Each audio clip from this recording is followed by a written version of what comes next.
তো আমরা এই বক্তব্য কি আপনার যে বক্তব্যটা দিচ্ছেন এটাকে প্রচার করবো? জি করুন, সমস্যা কিতা প্রচার করবো? জি আপনারা যদি আমার বিচারটা এটা খেতে হয়ে দিতে পারেন তাইলে আমরা পারতাম না, আমরা প্রচার করতাম পারবো। আমরা আমাদের কাজ হইলো প্রচার করা। হইরা দেন, সমস্যা নাই, প্রচার করবো। জি। তারপরে সে আমার বিয়ের প্রতিশ্রুতি দেয়, সে আমার সাথে সিলেট গেছে, হবিগঞ্জ গেছে, সোনারঘাট। আমি এগুলা চিনতাম না, সে আমার না চিনাইছে, আমার লইয়া গেছে অমুক জায়গায় না থাকছে।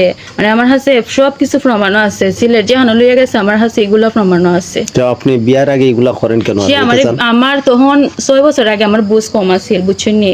হ্যাঁ আমার কইছে যে তোমার স্যার আমি কেউ বিয়ে করতাম না, আমার হতাইতে নিছে, কোরআন শরীফ বাদ দেওয়া হয়েছে, এরা মুরদুদের হসম দেওয়া হয়েছে যে আমি স্যার অন্য কোনো মেয়ের বিয়ে করতো না। তো এখন এইভাবে আপনি অনশন করলেন না, অনশন করে বিয়ে শাদী করলেন, সে তো আপনারে ধোঁকা দিছে। সে আপনি তার কাছে সুখীতে পারবেন না, তার কাছে কি আপনি সুখীতে পারবেন? এখন আমি চাই এটার আমি উচিত বিচার চাই। এরা হইতাছে যে তুমি এগুলা জানাই কোনো লাভ হইতো না, তোমার আমরা আমার ছেলে চায় না যখন আমরা এটা মেনে নিতে পারতাম না।